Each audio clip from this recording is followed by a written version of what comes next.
বন্ধুরা, শীতের মরশুমে আমরা সকল বাগানেই কম বেশি সিজনাল ফ্লাওয়ার লাগিয়ে থাকি, যেগুলি কিছুদিনের অতিথি মাত্র। কিন্তু এমন অনেক শীতের ফুল গাছ আছে যেগুলি বছরের পর বছর ধরে আপনি আপনার বাগানে রেখে দিতে পারবেন এবং কম বেশি সারা বছরই আপনি সেই সমস্ত গাছ থেকে প্রচুর ফুলও পেয়ে যাবেন। এমন অনেক গাছের মধ্যে আজ আমি 7 থেকে 8টি গাছের নাম আপনাদেরকে জানাবো, কিন্তু এর মধ্যে আমি আজকে একটি বিশেষ গাছ নিয়ে আলোচনা করব। আর আপনারা যদি চান তাহলে আমি প্রত্যেকটি গাছের উপর আলাদা আলাদা করে ভিডিও তৈরি করে দেব। আর আমি পিন্টু বিশ্বাস, আপনারা দেখছেন আপনাদের প্রিয় ইউটিউব চ্যানেলের ক্রিয়েটিভিটি গার্ডেনিং চ্যানেলে আপনাদের সকলকে স্বাগত। শীতের মরশুমে যেসব পার্মানেন্ট গাছগুলি রয়েছে তা হলো নীলঘণ্টি, অ্যাডেনিয়াম, লণ্ঠন জবা, অপরাজিতা, ক্যামেলিয়া, বুগেনভেলিয়া, বেগম বাহার, ফায়ারবল, কাঞ্চন, আরও অনেক। এর মধ্যে আজ আমি নীলঝুঁটি গাছ নিয়ে আলোচনা করব। নীলঝুঁটি বা নীলঘণ্টা গাছের সঠিক যত্ন এবং পরিচর্যা করলে আপনারা বছরে 3 বার প্রচুর সংখ্যায় বা প্রচুর পরিমাণে ফুল পেয়ে যাবেন। এছাড়া কম বেশি আপনার সারা বছর তো ফুল পেয়ে যাবেন। এর ইংরাজি নাম থুনবার্গিয়া ইরেক্টা। এই গাছের 2টি ভ্যারাইটিস হয় এবং 2টি ভ্যারাইটিসই আমার কাছে বর্তমানে আছে। এটি নীলঝুঁটির একটি ভ্যারাইটি এবং এর পাতাগুলি লম্বাটে আকৃতির হয় এবং ফুলগুলো গাঢ় বেগুনি রঙের হয়। বন্ধুরা, কিছু মাস আগে এই ভ্যারাইটির কিছু ডাল আমি কাটিং বসেছিলাম এবং আপনারা দেখতে পাচ্ছেন সব ডালই সফলতার সাথে তৈরি হয়ে গেছে। আপনারা যদি এই গাছের কাটিং থেকে চারা গাছ তৈরি করতে চান তার কমপ্লিট একটি ভিডিও আমার অন্য একটি চ্যানেলে আপলোড করা আছে। চাইলে আপনারা উপরের আই বাটনটিতে ক্লিক করে ভিডিওটি দেখে নিতে পারেন, অথবা ভিডিওর নিচে ডেসক্রিপশন বক্সে আমি লিঙ্ক দিয়ে দেবো, সেই লিঙ্কে ক্লিক করে আপনারা ভিডিওটি দেখে নিতে পারেন। আর এটি হচ্ছে নীলঝুঁটির আরেকটি ভ্যারাইটি।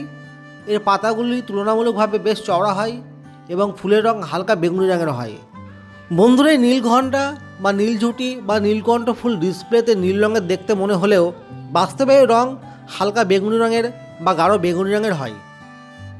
মূলত আজ আমি এই নীলঘণ্টি বা নীলঝুঁটি গাছের পরিচর্যা এবং যত্ন নিয়ে আলোচনা করব। এবং আপনারা দেখতে পাচ্ছেন এই শীতের মরশুমেও গাছে কত ফুল এবং প্রচুর সংখ্যায় কুড়িও আছে। আমার কাছে মোট 4টি গাছ আছে এবং সব গাছগুলি কাটিং থেকে তৈরি করা। এটি আরেকটি গাছ। দেখুন, এই গাছটিতে প্রচুর কুড়ি এবং কিছুদিনের মধ্যে এই গাছটি ফুলে পরিপূর্ণ হয়ে যাবে। আপনি যদি এই শীতের মরশুমেও গাছ থেকে প্রচুর ফুল পেতে চান তাহলে আপনাকে যে কাজগুলি করতে হবে সেগুলো আমি স্টেপ বাই স্টেপ বলছি। আপনার গাছে যদি কুড়ি না আসে থাকে এবং বিগত 5-6 মাস যদি গাছের শিকড় কাটাছাঁটাই না করা হয় তাহলে সর্বপ্রথম গাছটিকে টব থেকে বার করে শিকড় কাটাছাঁটাই সম্পূর্ণ করে ফেলতে হবে এবং গাছটিকে রিপোর্ট করবার সময় 8 ইঞ্চি টবের জন্য 4 চামচের 1.5 চামচ হাড় গুঁড়ো এবং শিংকুচি এবং 1 চামচ নিমখোল এবং পরিমাণ মতো 1 বছরের পুরনো গোবর সার মাটির সাথে ভালো করে মিশিয়ে গাছগুলিকে রিপোর্ট করতে হবে। 2 নম্বর, গাছ রিপোর্ট করবার 15 থেকে 20 দিন পর প্রতিটি টবের গোড়ায় 1/2 চামচ করে এনপিকে 10-26-26 দিতে হবে, অথবা এনপিকে 10-26-26-এর পরিবর্তেও আপনি 8 ইঞ্চি টবের জন্য 10 থেকে 20টি ডিএপি দানা এবং 1/2 চামচ পটাশ প্রয়োগ করতে পারেন।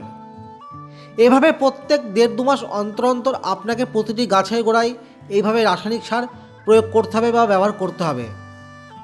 বন্ধুরা, আমার কাছে এই গাছগুলি বিগত 2 বছরের বেশি সময় ধরে আছে, তাই আমি জানি এই গাছের ফ্লাওয়ারিং সিজন কোন কোন সময়ে। বছরের ডিসেম্বর টু জানুয়ারি এবং জুলাই টু আগস্ট এবং মার্চ টু এপ্রিল এই সময়ে গাছে সব থেকে বেশি ফুল ফোটে।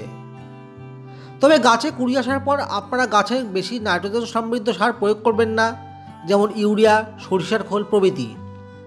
তাহলে গাছে পাতার পরিমাণ বেড়ে যাবে এবং ফুলের পরিমাণ কমে যাবে।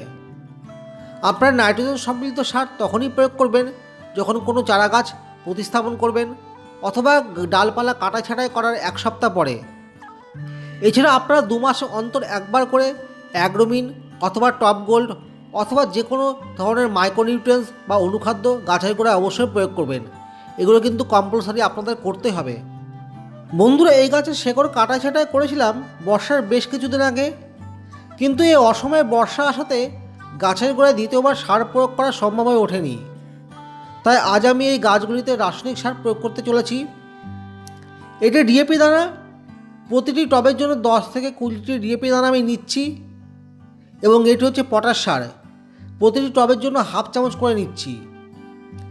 আপনাদের কাছে যতগুলি টব আছে সেই অনুপাতে আপনারা রাসায়নিক সার ব্যবহার করবেন। এবার গাছের গোড়ায় সার প্রয়োগ করব, তবে গাছের গোড়ায় সার প্রয়োগ করার আগে বেশ কিছু পরিমাণ টবের মাটি খুঁড়ে নিতে হবে, তাতে গাছে সার দিতে সুবিধা হবে। আমার কাছে 4টি টব আছে, তাই প্রথমে আমি টবের মাটিগুলি খুঁড়ে নিচ্ছি। বন্ধুরা, মাটি খোঁড়া প্রায় সম্পূর্ণ হয়ে গেছে। এবার গাছের গোড়ায় সার প্রয়োগ করব। যখন আপনারা গাছের গোড়ায় সার প্রয়োগ করবেন তখন গাছের গোড়া থেকে 2 থেকে 3 ইঞ্চি দূরত্ব বজায় রেখে রাউন্ডভাবে সার প্রয়োগ করবেন। সার দেওয়া হয়ে গেলে গাছের গোড়ায় পরিমাণ মতো জল প্রয়োগ করতে হবে। আমি টবে জল দিচ্ছি না, কারণ মাটি ভেজা আছে। যদি আপনাদের মাটি শুকনো থাকে আপনারা পরিমাণ মতো জল টবে দিয়ে দেবেন।